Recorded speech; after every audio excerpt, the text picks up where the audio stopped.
Boldwood presents The Perfect Husband. Written by Danielle Ramsay and read by Alicia Grace Turrell. The moral right of the author has been asserted. This performance is owned by Boldwood.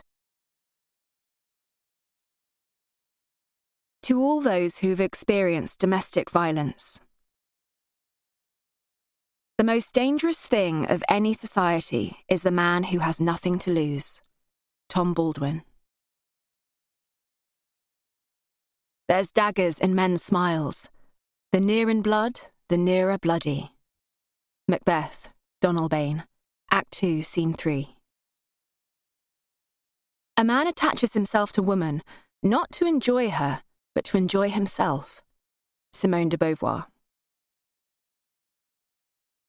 All things are subject to interpretation. Whichever interpretation prevails at the given time is a function of power and not truth. Friedrich Nietzsche. Prologue. In a disinterested voice, the receptionist asked again, "Who was I?" But the muffled chaos surrounding me in the A&E at Treslick Hospital in Truro, not a place to be on a Friday night, let alone my wedding night, drowned her out. I looked at the clock on the wall behind her. Friday, 24th of June, 10:33 p.m. Our wedding reception would still be in full swing. I wasn't supposed to be here, not tonight. This day wasn't supposed to end this way. It's your wedding night. An hour ago you were living your dream, and now... I shifted my focus back to her. I tried to speak, but I couldn't find the words, silenced by the trauma of what had happened. "Your name," the woman behind the desk repeated, raising her voice. Desperate, I stared into her dispassionate eyes, but my muted cry for help was lost on her. Frustrated, she glanced at her watch, then at the gathering, disorderly queue to alert me that time was ticking. Other people needed her attention. Tears spilled over. Hot, desperate, salty trails of confusion escaped down my cheeks. I wanted to tell her, but... "Sophie, just answer her, will you?" Jay's exasperated tone startled me, waking me up from my shocked state. He didn't want to be here. He'd made that clear on the way. He'd berated me for wasting time, his time, and spoiling his night. We should be enjoying our wedding reception, but...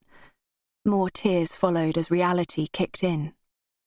Unable to stifle it, I cried out with pain as I looked down at my wrist. "For Christ's sake, Soph, it's just a sprain," Jay hissed in a low voice, irritated with me, at the whole situation. I swallowed back the hurt. There was no point in arguing anymore, as he refused to believe I was injured. "Look around you," he continued, as he yanked irritably at his pale pink tie to loosen it off so he could undo the top button of his white shirt. "These people need medical attention.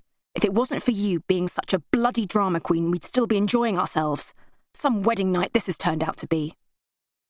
I looked behind us and caught the questioning, surprised eyes of an exhausted young mother standing rocking her screaming, scarlet-faced toddler.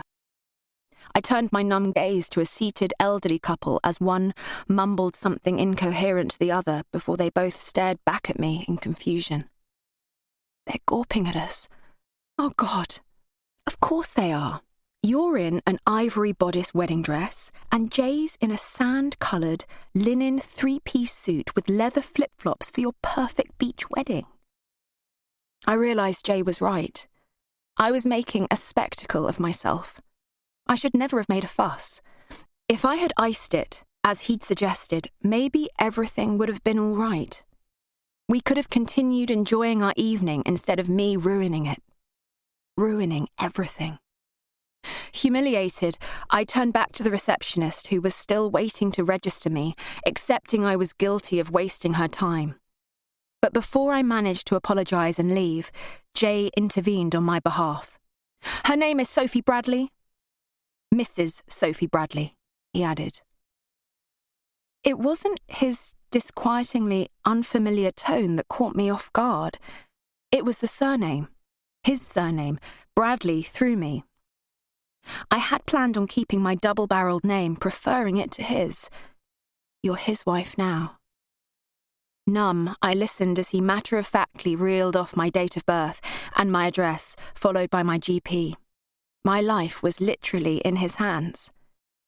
So how did your wife injure her wrist? The receptionist asked him, giving me a sideways glance.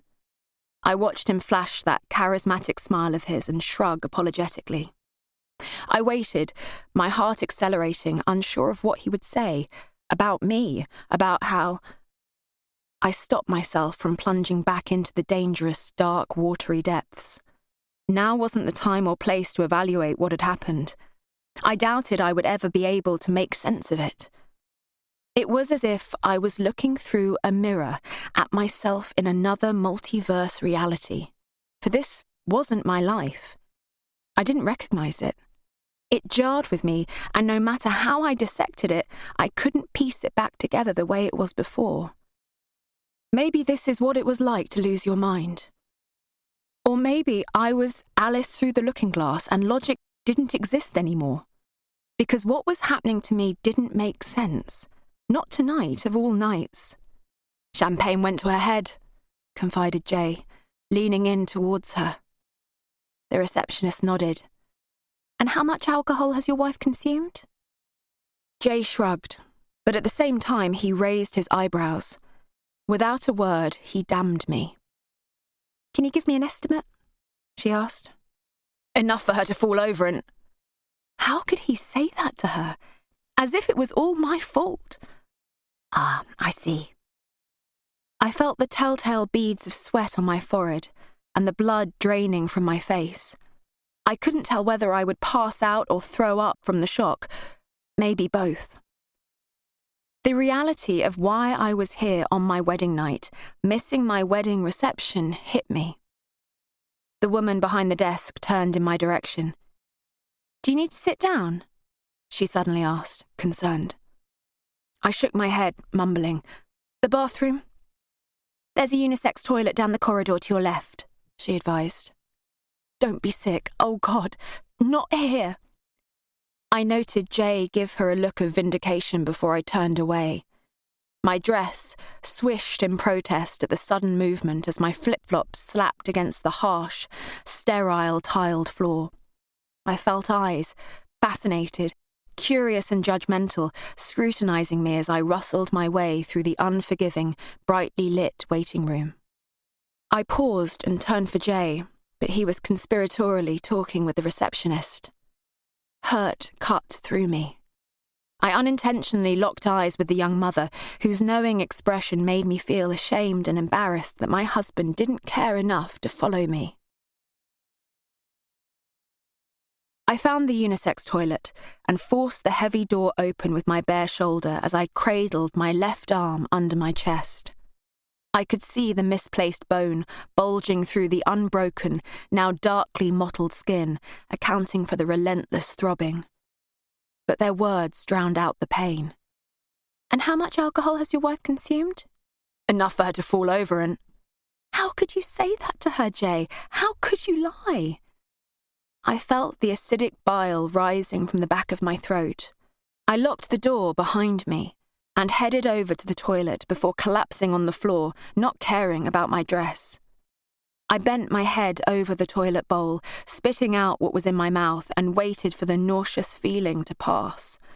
I then leaned my head back against the wall and shallowly breathed out. I could feel my body trembling as I sat there, eyes closed, tears threatening to spoil my perfectly applied makeup. Frustration, fear and panic pummeled through my veins, reverberating in my ears. How did you end up here at Candlish Hospital in your wedding dress with a broken wrist, Sophie? How?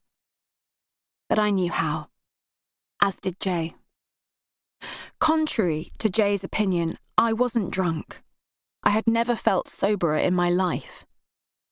The pain escalated, forcing me to look at my wrist again, but my left hand caught my attention. Oh, God, I muttered. Why didn't I think about removing them when it happened? I tugged and tugged, gouging at the swollen flesh until the rings finally came off. I stared at the bespoke silver engagement ring with 3 opening flower petals, each with a large diamond embedded in the centre. Jay had bought it from Silver Origins Jewellery Boutique in St Ives, surprising me with the unusual ring after proposing on Port Towan Beach. I knew he was the one and ecstatically said yes. The same jewellers had also designed our matching silver wedding rings with the 8 sparkling diamonds circling the wedding ring. Each diamond represented the months we had been together before we married.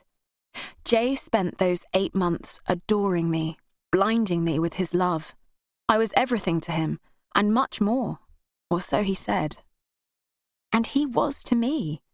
He was my soulmate, my best friend, my person. So how could he do this to you? I suddenly felt as if I couldn't breathe.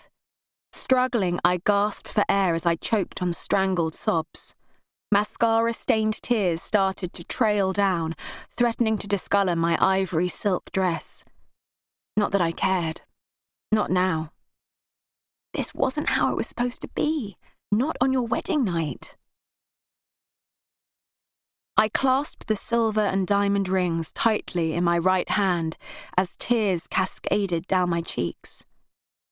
Why aren't you checking on me, Jay? Why have you left me alone when I'm hurt?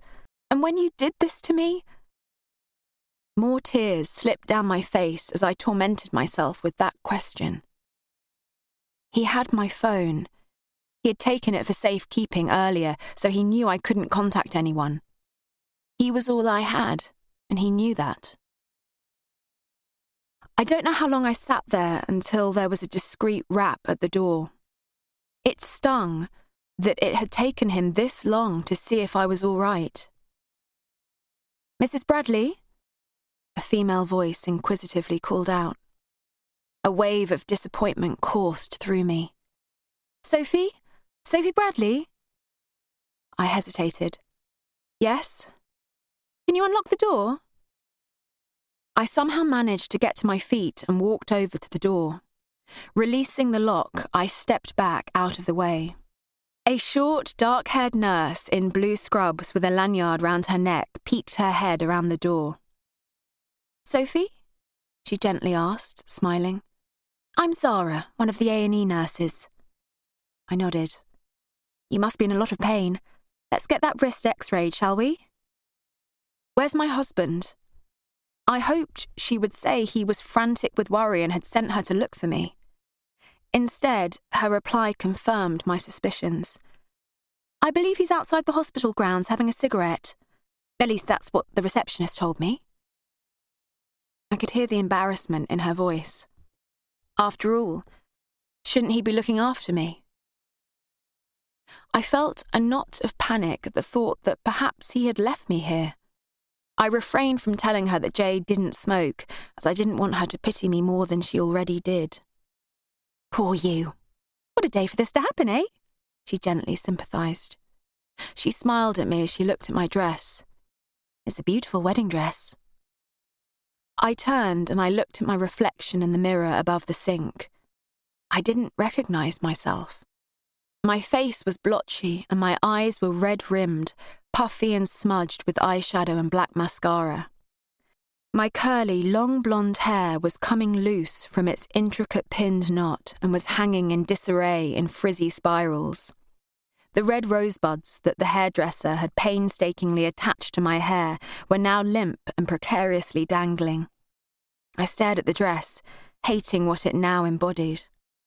When I had first tried it on, it was so perfect, so beautiful. It had made me feel desirable and sophisticated, yet now I felt the air catch at the back of my throat at the realisation that I had never looked so bewildered, so shocked, so... How could this have possibly happened? "You're the first bride we've ever had here at Treslisk," the nurse said, in an attempt to cheer me up. It didn't work. More tears trailed down my face. All I could think about was my new husband's lack of concern. I wondered whether it surprised her, but she was too embarrassed to say anything. His wedding vow echoed in my head. I, J. Donald Bradley, take you, Sophie Blair Kennedy, to be my wife, to have and to hold, from this day forward, for better, for worse, for richer, for poorer, in sickness and in health, to love and cherish always. How could he break those promises? The part I didn't understand was how could he have radically changed 7 hours after the ceremony? What happened to you, Jay? What happened to the man I fell in love with and married? Hey, come on. It's unlucky to cry on your wedding night. It will all be all right. I wanted to yell at her. I am injured at the hospital, missing my wedding reception. I will never get that back, never. So how can it possibly ever be all right? And worse, my husband has left me alone and in pain and he... How about we get that wrist x-rayed? She urged. I broke away from my reflection, turning to her. Can you take these from me, to keep them safe until... My voice faltered as I opened my palm to show her my rings. Of course, she replied. I'll put them somewhere safe until you're ready to be discharged. I nodded. Once we confirm it's broken, the doctor will sort out pain relief and put it in a cast. And a hot tea with 2 sugars will make all the difference. Trust me, she assured. I'll make you one in a proper mug, not that lukewarm, insipid stuff out of the vending machines. Okay, she said, holding the door open for me. I gave her a forced smile of appreciation. Thank you, I somehow mumbled. Least I can do given what's happened, my love. I waited for Jay to say something, anything, but he continued scrolling through his phone, ignoring me. Can you pass me mine, please? I asked. No reaction. Jay, I urged. He hadn't talked to me since joining me in the small room after my x-ray while I waited for a doctor to assess the injury, nor had he apologised for leaving me alone. I looked around the shadowy room at the other empty chairs. Jay, I repeated. What? He snapped. My phone. He looked at me as if he had no idea what I was talking about. You took my phone earlier, you put it in your jacket, remember? I reminded him. He shook his head. Jay, seriously? Give me my phone. My mother will be worried. I don't have your bloody phone, all right? I saw you put it in your jacket, I argued, starting to panic. He blanked me. Jay, you promised me you would look after it. I can't trust a word that comes out of your mouth. What? I spluttered. How can you even say that? Because you're a fucking drunken old trollop, that's how. His words took my breath away. I stared in disbelief. What did you call me? A fucking drunken old trollop, he yelled. Shocked, tears pricked my eyes. I had never heard Jay use such language before. How could he have said such unrecognisable, hateful words? To me, about me, his new wife. And would he have said that in front of other people? His best man, Tom's, ominous words last night came back to me. Are you certain you want to marry him? What did Tom know about Jay to ask me such a question? Your best man warned me about you, I fired back without thinking. He what? You better be lying, growled Jay. I looked up, embarrassed, as Zara, the nurse who had taken me for the x-ray, entered the room. Sophie, I've got your results back. About time.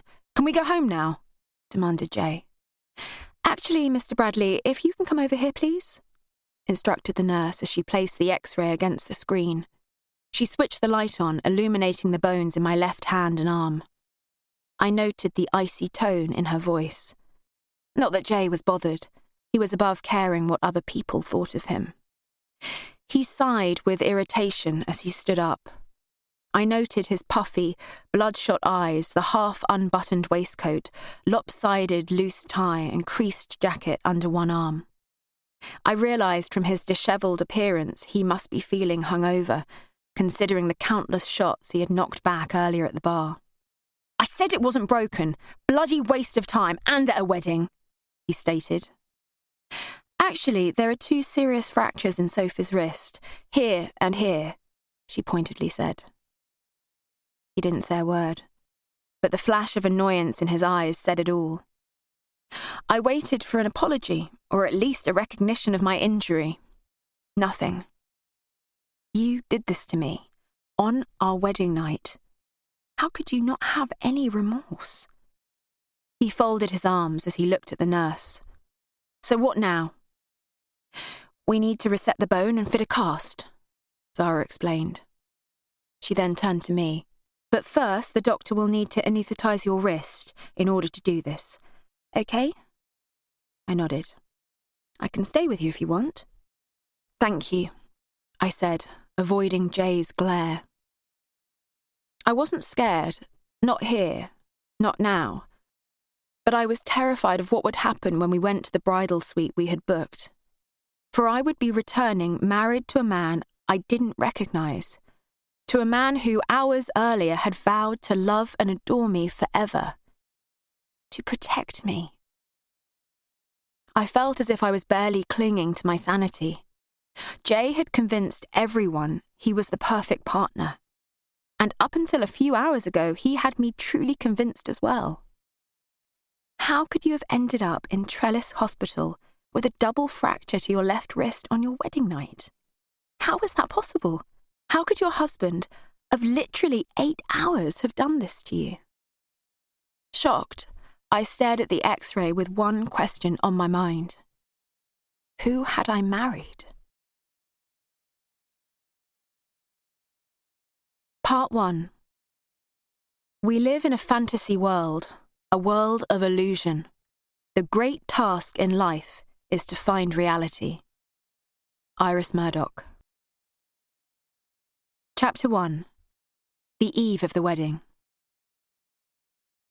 "I'm no good at making speeches, so I'll make this brief," Jay began as he scraped his chair back. I looked at him as he stood up. He had never looked more at ease with himself, basking in the attention as he glanced around the small gathering. We had chosen not to have a stag or hen party, preferring this intimate dinner on the eve of our wedding. We sat outside Blue Bar, down by Portrayal Beach, under the bejewelled night sky as the candles on our table danced for us in the warm breeze, adding a dreamy, contented glow to everyone's faces. The bubbling, happy chatter of other people enjoying the balmy evening floated on the air around us. I let my eyes drift to the idyllic view of the expansive beach and the Atlantic Ocean, combined with the backdrop noise of the waves lazily lapping against the golden, shimmering sand under what was the breathtakingly brightest and lowest-hanging full moon I had ever seen. It was perfect. Too perfect, maybe. I discounted the unease I felt, dismissing it as pre-wedding nerves. I was terrified that something was going to go wrong. I looked around at our small collection of guests. We didn't need lots of people or a lavish venue. We had the sublime, rugged and dramatic North Cornish coastline and azure blue ocean as my wedding backdrop, and the people dearest to us to witness it. My 2 best friends from my university days, Anna and Grace, had driven together from London for my wedding, and my mother and sister, Liv, had flown into Newquay from Edinburgh to be with me this weekend. The 4 of them were all staying at the atmospheric and historic Driftwood Spas by Trevornant's Cove, where Jay and I had booked the bridal suite for the following evening. We were unsure as to when completion contracts would exchange on our new property and had booked the rooms as our rental flat overlooking the play park by the beach at Port Towan only had 1 bedroom. I knew that the Driftwood Spas would be as much of a hit with our guests as it was with us. The impressive beams, or spas, hence the name, were salvaged from shipwrecks along the coast and formed the construction of the driftwood in the 1650s. It had been a tin mining warehouse, amongst other uses, before being converted into a pub and hotel in the early 1900s. Filled with character, it was one of our favourite haunts to enjoy a few drinks and listen to live local music, surrounded by centuries-aged wood and walls steeped in history. It was a magical, evocative, otherworldly place, especially when the sea mist rolled up from the cove while the wood-burning stove roared and hissed inside the driftwood, warming stray guests from the wet and cold, unfurling fingers of the sneaking, suffocating fog or the driving rain and howling wind.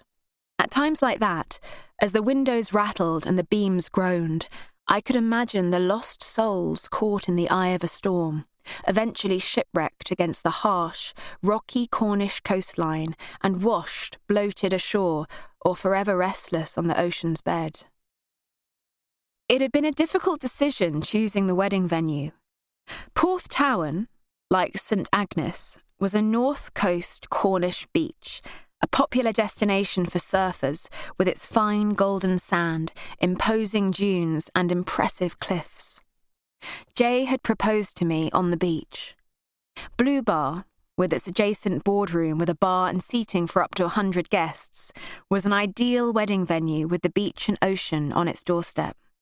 We had also just bought a house overlooking the breathtaking valley below with the beach that stretched for nearly 1.5 miles at low tide.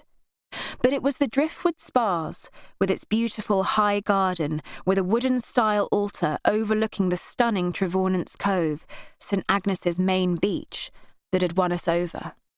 Instead of being married at the registry office in Truro, the registrar would officiate the wedding in the garden of the Driftwood Spas, which was part of the hotel's wedding package. Given the short notice of the wedding, we were fortunate they could fit us in tomorrow due to a cancellation, unlike Blue Bar, whose bookings ran through the entire summer and the following one. My wedding to Jay was the antithesis of the wedding Ben, my ex, and I had planned. My mother was involved in its organisation, unlike this one. Jay had insisted that he take charge of ours, giving me the much-needed time to work on my latest romance novel, which was due in to my editor. Jay was a musician and currently out of work, and so had the time to organise everything, even down to the photographer, wedding breakfast, cake, and the live music. If left to my mother, my wedding would have been a much more extravagant affair. Our small budget was a significant factor in restricting the size of the occasion and foregoing a honeymoon. Much to my mother and Liv's disappointment, I refused to postpone it to save for a more lavish event. Jay was happy that our wedding bore no resemblance to the expensive and excessive day my ex and I had booked, and had made a point of making ours as minimalistic as possible. I repeatedly worried about Jay not involving my mother and sister in the wedding plans, only to be persuaded by him that this was about us and not them. He also pointed out that I was worried about nothing, as they would understand. I looked up at him, about to make a speech, and couldn't help smiling. We were here because of Jay and his efforts to bring all of us together the night before our wedding. Firstly, I want to say thank you to Tom for agreeing to be the best man tomorrow, Jay said, standing up. You're like a brother to me. A much younger brother, I'm assuming, Tom asked with a cheeky grin. Jay laughed, as did the rest of the table. However, I noticed a subtle flash of annoyance in Jay's eyes. He was sensitive when it came to his age. He spent time with his appearance, priding himself on not looking his years. He also dressed and acted more youthful than his age. Anyway, Jay continued, thanks, Tom. I owe you, mate. Tom raised his pint to Jay. Anytime, bro. Jay turned his smile on my mother and sister. And to you, Joanna and Liv. As you will have noticed, I have no family present, so thank you for letting me be a part of yours. I lost my mother last year, which devastated me. But now I have you, Joanna. he said, putting his hands together and nodding to her in gratitude. I turned my attention to my mother, who politely smiled in return. However, I could see from her restrained expression that she didn't receive his words warmly. Jay was 9 years my mother's junior, and much closer to her in age than he and I, so his words failed to either compliment or impress. Picking up on her coolness, he added, "Not that you look old enough to be Sophie or even Liv's mother, can I add? You're far too beautiful and young to be my mother-in-law." I felt a sudden wave of jealousy take hold at the realization that he was flirting with her. I could see it in his eyes, an infectious smile. Oh my God. However, my mother's expression remained impassive, making me doubt the thought. Not that he noticed my disquiet. I conceded that Jay was trying to seduce my mother with flattery into liking him. I had noted from the moment we met that he was flirtatious. Jay had repeatedly assured me that it was harmless as he was devoted to me. I had seen photographs of him as a lead guitarist in his 20s, and he had been a striking-looking young man who I imagined attracted a lot of attention. He still desired that adulation despite age robbing him of his coveted, chiseled attractiveness. "And now to dear Liv," Jay began as he beamed at her. "I was an only child and always wished for a sister. Now I have you, and I couldn't be happier to be a big brother. If anyone bothers you, you let me know, all right? And that includes my best man. I'm watching you, Tom." Jay laughed in Tom's direction, who was halfway through taking a mouthful of beer and ended up coughing in reaction. Jay suddenly turned his focus from Tom to me. He waited for a beat before speaking, holding my expectant gaze. "Sophie," he gently began, "I knew the moment that we locked eyes in the slaughtered lamb in Clerkenwell 8 months ago that we were meant to be together. My mother and father married in their mid-30s and had me in their late 30s. I was such a shock to them that they never dared risk having another child," he shared, laughing. "They were the most amazing parents, and they showed me the meaning of love every minute of every day. My father adored my mother, and she equally adored him. They were lost without each other, so much so when my father died 3 years ago, my mother was never the same. She had lost her soulmate, her person. I never understood what that was until I met you," Jay stated, gazing intently down at me. "They waited until they found each other, and that's what I did. I waited. But I never expected to find what they had. Never. Until you walked into my life and changed it forever." I tried to swallow back the tears threatening to come as his heartfelt words overwhelmed me.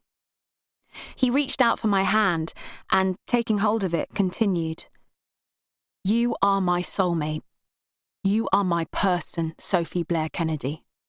Without you, I am nothing.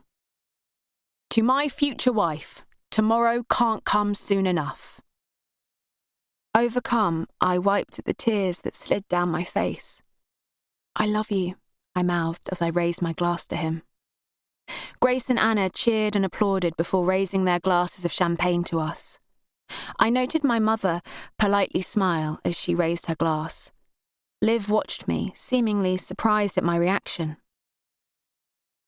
I nodded at her glass, which was still on the table, for her to raise it, which she did. She struggled with the idea that I was marrying Jay, someone she barely knew or liked, and not my ex-fiancé, Ben. My decision had devastated her as no one could compare to Ben in her eyes. My ex had been in Liv's life for 11 years. At the age of 25, most of her teen years involved him as part of our family. We had met at uni in London and had become friends first for a few years before becoming romantically involved. When Ben and I split up, it wasn't just me he was leaving behind. It was also Liv, who he had equally doted on as if she were his sibling. "Soph?" Grace prompted me. "Jay summed it up perfectly. I can't follow that," I answered, knowing that she expected me to follow suit. Come on, Sophie, you're good with words. Jay looked at me as he sat down and squeezed my hand. I could feel Liv's doubting eyes on me, scrutinising my every move for a sign that I had lost my mind. After all, Jay and I had only known each other for 8 months, and we were now getting married. This short time confirmed for her it was rebound, not love, that influenced my decision. Even at this 11th hour, she waited, ever hopeful, for me to cancel the wedding.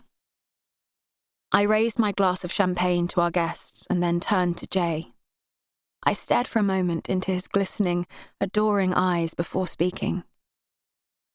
Love is composed of a single soul inhabiting 2 bodies. Babes, you are so special, Jay murmured as he leaned in and slowly kissed me. Oh, Sophie, Grace cried out. That's so beautiful, murmured Anna. I pulled back and smiled at Grace and Anna. Thank Aristotle. Neither Grace nor Anna really knew Jay. They'd met him a couple of times when we were still in London, but hadn't seen us since we'd moved to Cornwall. But I could tell that they both liked him, despite his obvious differences to Ben. Unlike Liv, they were more accepting of my new choice of husband. Thanks for coming, I said to them. It wouldn't have been the same without the 2 of you, I added. Anna raised an eyebrow at me. You mean you wouldn't have anyone to help you with your makeup and fitting into your dress? I smiled at her. I just want my 2 best friends to be there with me on what will be one of the happiest days of my life. And we will be, Anna assured me. But sticking with tradition, don't you think you should stay at the hotel with us tonight? Anna quickly glanced at Grace. It was obvious they must have discussed it before Jay had picked them up. There is only one person I want to spend my last night as an unmarried woman with, and he sat right next to me, I answered, turning and lightly kissing Jay on his cheek. He responded by gently squeezing my hand. We'd discussed it and decided we couldn't bear to be separated, even for one night. You know it's bad luck for a groom to see the bride before the wedding, my mother teased. I'm sure we'll be just fine, I reassured her. The plan was for Jay to take me to the Driftwood Spas in the morning. Our wedding ceremony began at 4 p.m, allowing me to spend the day with them. I'd booked us a spa and beauty treatment for the morning and a champagne lunch. I could feel the excitement building at the prospect that tomorrow evening, at this time, we would be married. It didn't seem real. An hour later, everyone was tired and ready to call it a night. I noted that Tom had drunk a considerable amount, which wasn't like him. Not that I knew him that well. He had met Jay in Blue Bar, the first week we had moved here. Tom was a guitarist and played in a local band, and so Jay had immediately hit it off with him. What's wrong with Tom? I whispered, leaning into Jay. He looked at me, not sure what I meant. He looks really down, I answered. He's just had too much to drink, that's all. Are you sure? Jay shrugged. I don't know. Maybe he's got girlfriend trouble. I didn't know he was seeing anyone, I replied. Otherwise I would have invited her tomorrow. No, it's fine. He hasn't mentioned anyone in particular. I'm just surmising, Soph. Don't worry about it. He's cool. I looked across at Tom's slumped figure sat on the bottom stone step leading up to the bar. He was staring into the blackness of the shape-shifting dunes ahead. Look, I'm going to round everyone up and get them back to the hotel. If you're that worried about Tom, ask him if he wants dropping off. Tell him the taxi is arriving soon. I'm sure we could fit him in as I booked an 8-seater minibus. Sure, I replied. I stood up and headed towards the steps. Hey, Tom, I called out as I walked down and sat next to him. Soph, he slurred. You okay? I found myself asking. I don't know, he replied. You want to talk about it? I don't know. You know I'm here if you need someone to talk to, I offered. He nodded. Jay said if you want to lift home, we're leaving now. He morosely shook his head. Nah, I need some air and time on my own. Sure, I replied, about to stand up. Before I did, he grabbed my arm. Are you certain you want to marry him? Who? Jay? I asked, shocked. His question came out of nowhere. Tom intensely stared at me and waited. Of course I do, I replied, feeling very uncomfortable. Why? He shook his head and looked across at the blackness of the imposing dunes that seemed to inch ever closer. A storm had deposited the disruptive, changeable hills of sand the other day, hiding the beauty of the beach beyond. I sat in silence next to him. What do you really know about him? He asked, turning to me. Once I'd gathered my thoughts, I defensively answered, Enough? He didn't look convinced. What the hell, Tom? You're his best man, I questioned. I know, he thickly muttered. He thinks a great deal of you, even though you've only known each other for 4 months, I stated. Tom shook his head. No, he's been coming to Port Town during the summer now for some years. Not that we were mates back then or anything. He has, I questioned, unable to keep the surprise out of my voice. I felt the perfection of the night slipping away. My mind went into overdrive as waspish voices hurtled questions from every direction. How could that be possible? Jay had never mentioned coming here to me before. As far as I knew, he had never visited Cornwall until I'd surprised him with a long weekend to St. Ives for his birthday. He then fell in love with the Cornwall I had known from childhood. We had come across Port Town during our stay, and Jay had surprised me by suddenly proposing to me on the beach. Cornwall, and Port Town in particular, had so seduced him that we were now living here. We found this place together. You're a good person, Soph. Way too good for him. I felt duty-bound to ask you. I know stuff about him that you don't know. He's not who you think he... Hey, bro! Jay suddenly called out from the top of the steps, cutting Tom off. You coming or what? Tom dragged himself up and, ignoring Jay, staggered off down the road. Tom! Jay shouted after him. Tom continued walking away. What did he say? Jay asked when he reached me. Nothing, I answered. Tom said he wanted to be on his own. The walk home might sober him up, Jay suggested. He was really weird, I confided. How so? I don't know, I faltered, shrugging, trying to shake off the feeling of disquiet that had settled around me. He asked me how well I knew you, I finally admitted. That's a crazy question. I know, I'm worried about him, I admitted. He said you've been coming to Porth Towering during the summer months for years.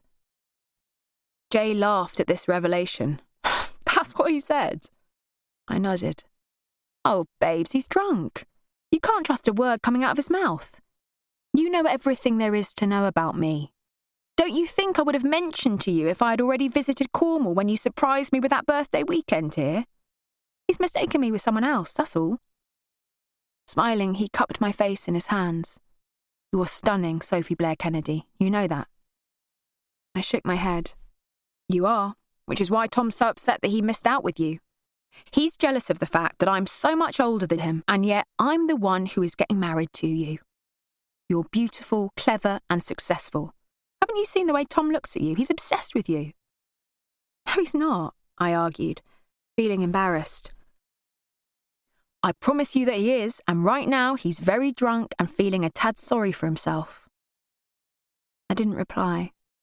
I love you, Sophie. God, I love you with such an intensity that I know my heart would stop beating if anything happened to you. Edgar Allan Poe's haunting words echoed through my mind. We loved with a love that was more than love. For I equally loved Jay with such a force that it terrified me. Fear of something, or someone, destroying what we had instilled me with absolute terror. Tom's drunken conversation awakened in me a sense of dread. an acknowledgement that what I had with Jay could easily be destroyed. I could feel the darkness that absorbed Tom edging ever closer. Jay suddenly leaned in and passionately kissed me as Tom's surprising question replayed in my head. "Are you certain you want to marry him?" His words made no sense. What did Tom know about Jay that I didn't know? Chapter 2. The day after the wedding. "Come on, it's here," Jay informed me, checking his phone. Bleary-eyed, I looked at him as he drained his coffee and then stood up. We were waiting in the emergency room in A&E for a taxi. I felt dreadful. The shock of my injury and the events leading up to it had taken their toll. It was also now 6 a.m, and I was sleep-deprived. It had taken longer than the nurse had anticipated for an available doctor to reset the fractures and put a cast on my arm and hand. Friday night at Trellis Hospital had turned out to be busy, and other patients with more pressing injuries had taken precedence. I accepted that I no doubt looked as horrific as I felt. Not that I cared, not anymore. I was in survival mode now. All I wanted were painkillers and sleep in that order. Jay impatiently looked at me. "Are you coming or what?" "Do you have my rings?" I asked, resisting the urge to tell him that I would rather gouge my eyes out than go anywhere with him. But desperation forced me to accept that, without my phone or money, I had no other choice but to leave with him. I watched as he felt inside his jacket. "Yep, now hurry up, I don't want the taxi to leave without us," he instructed. I watched him head out of the hospital exit without me, wondering whether my marriage was over before it had even started. The thought of what I would tell people made my cheeks flush. It was insane. No one would believe me. Even I was struggling to make sense of it all. Jay had told the hospital staff I'd tripped over my wedding dress train, falling backwards, breaking my fall with my left wrist and consequently fracturing it in 2 places. He didn't tell them that hours after marrying him, he snapped your wrist, breaking the bone, Sophie. Then you stumbled backwards, shocked, horrified and in pain. That's why you tripped and fell. But your wrist was already broken, by him. By the man everyone assumed was the perfect husband.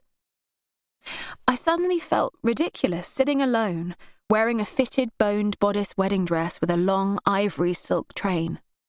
I gathered the excess material with my one good hand and stood up. I slowly breathed out, trying to regulate my shallow breathing and rapid heart rate. I knew the source of my sudden anxiety. I had no idea what had happened to the man I fell in love with and married. His personality had radically changed hours after exchanging our vows.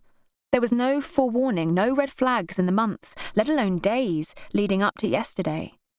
Nothing precipitated him calling me such vile, hurtful names, misogynistic slurs that I couldn't bring myself to repeat.